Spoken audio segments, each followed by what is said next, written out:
mean to sound self-righteous about myself or self-righteous about the textile industry or self-righteous about management. I know there are two sides to every question. There are always two sides. Sometimes there are more than two sides to every question, and I'm sure when you interview someone else, or whether it's management or employees or labor or what, that you will find a slightly different viewpoint. But that's the way America, that's the way people are made up, and I won't be a bit surprised at that. But I think that you will find that what we have discussed is generally historically correct, and it's certainly the opinion that I have, uh, either myself or I have developed from my father, who was associated with the textile industry for so many years.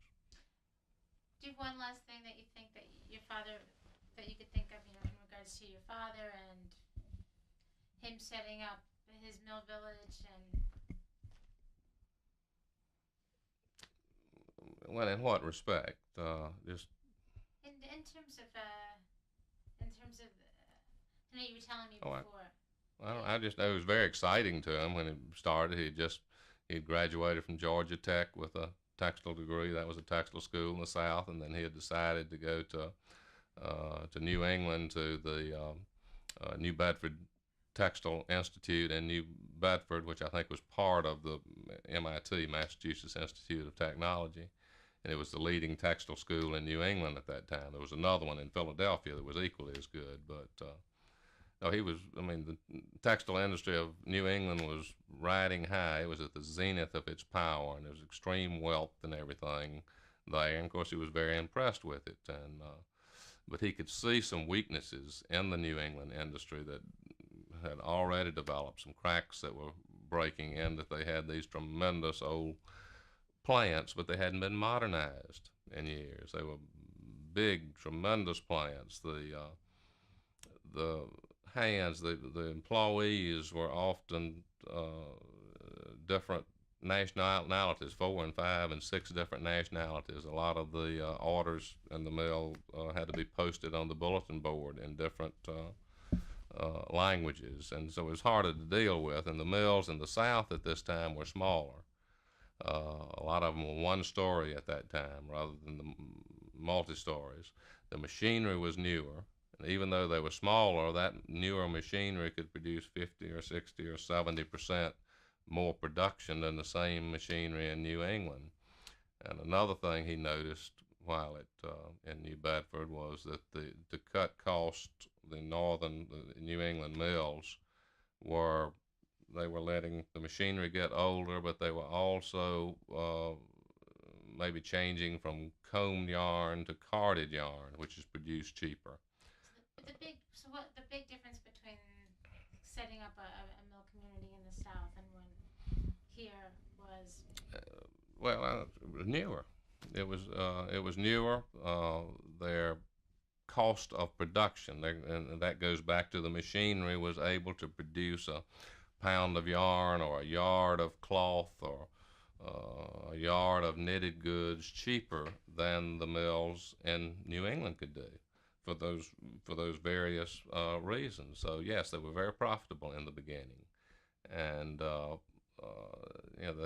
they saw it as a good opportunity. And my dad was very excited when he graduated from school. Fortunately, his father had been one of the founders of the textile industry in Gaston County from the 1880s, so he had some background in the industry, and he had been writing his father all along, trying to interest him into putting up the finances for a new mill. And his father, who was named George Washington Ragan, uh, wanted to do that, and so that pleased my father. So when he graduated from New Bedford, he came home, and they started building the first unit of the Ragan spinning mills and the village that was associated with it.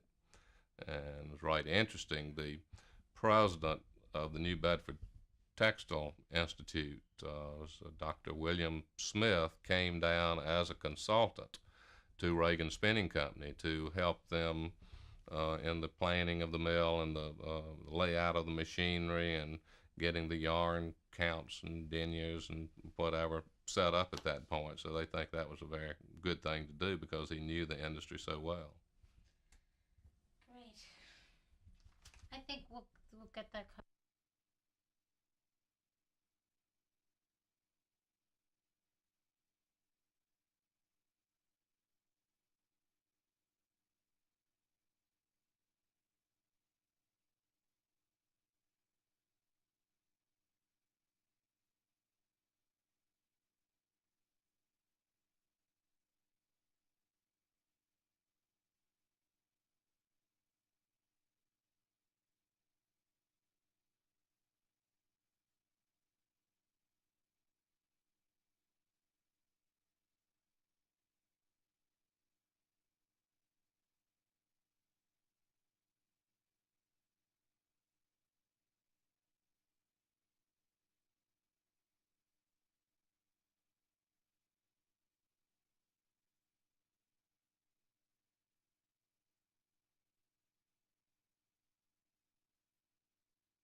Did your father save this picture? It was in one of his scrapbooks. I had the small ones before, but last time y'all were here, I couldn't put my hand on this one.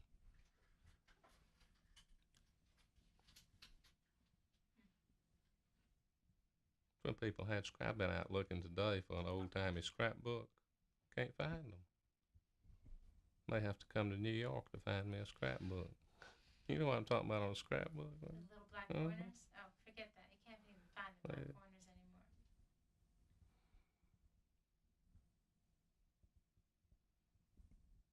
Now, we to talk about this or what? You could just riff on it. I mean, you could just tell me, where you think your dad was when they were.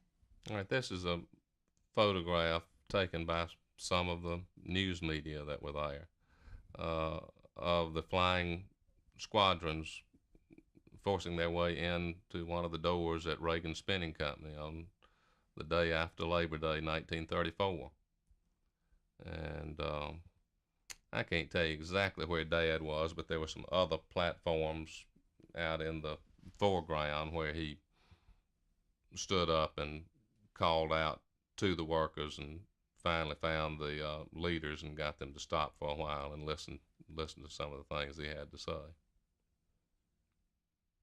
That morning they had started in South Gastonia at 9:30, and I'm sure by that time the news media was already stationed in Gastonia. They were probably following these caravans.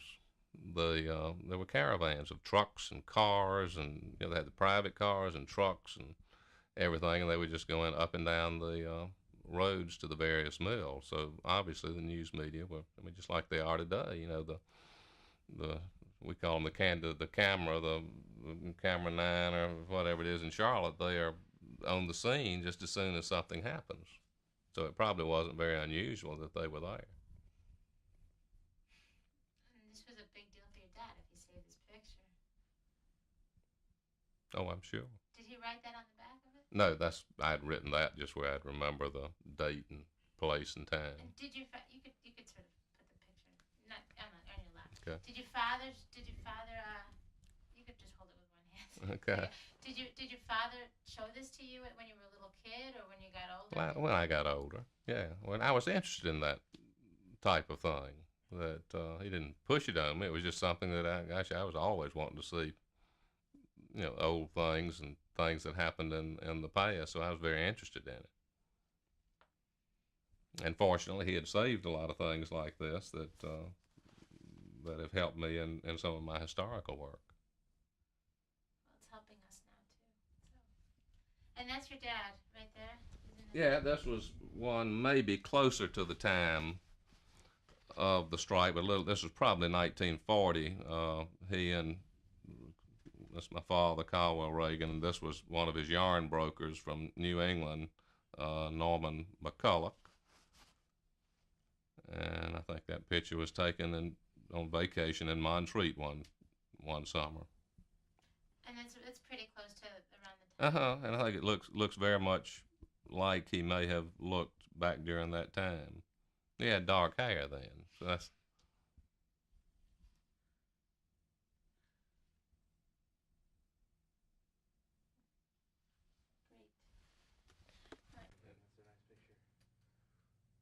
suppose I can do mine the same. I hope that I can. I'll have to read about it and study it some more to do the adjustments myself. It's a bother. It takes too long, but it actually does help, I think.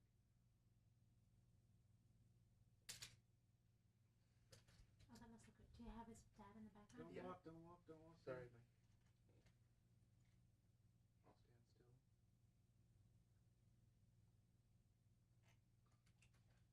stand still. Tell me when I can walk. You have to. The book is written. It's been at the printers for a year. I just keep rewriting it, which is very expensive to do. But I didn't know what I was doing to begin. I've already started on another one now. Oh, really? Which I What's your think next book about?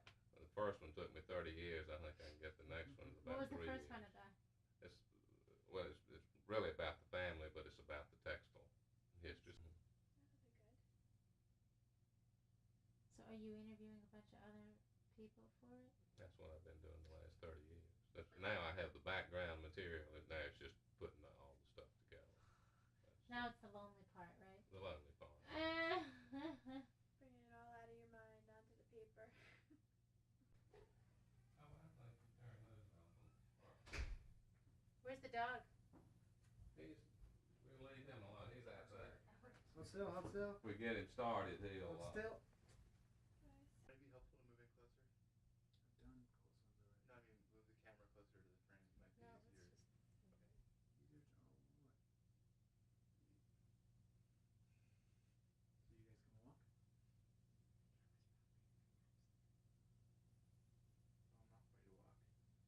He yelled at one of my close friends, which is never a pleasant thing. Still. Wait, 1 sec. He's gonna take it. He's taking a still of your father. Okay. We're not moving. Yet another one.